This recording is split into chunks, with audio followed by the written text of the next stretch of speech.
স্যারের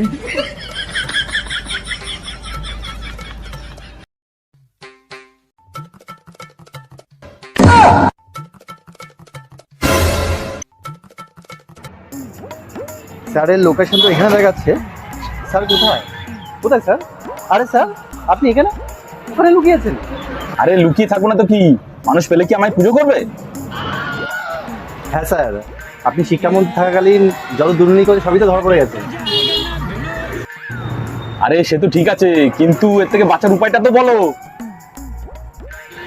একটা তো উপায় আছে স্যার, আপনি একটা কাজ করুন, আপনি না ইস্তফা দিয়ে দেন, তাহলে গণপিটুনি থেকে কিন্তু বেঁচে যাবেন।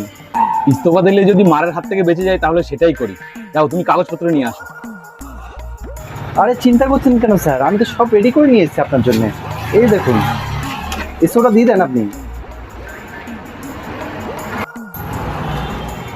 আচ্ছা তুমি আমার পিএর কাজ করছো ক বছর ধরে বলো তো? এই তো স্যার 10-12 বছর হবে। কিন্তু কেন স্যার? তাহলে তুমি জানো না আমার কি লাগে? ও হো স্যার, আমি ভুলে গেছি স্যার, এক্ষুনি দেবেন, দাঁড়ান এক্ষুনি। এই নিন স্যার।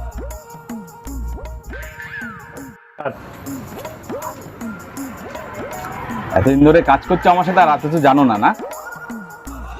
যাক স্যার, এই যাত্রা আপনি বেঁচে গেলেন স্যার।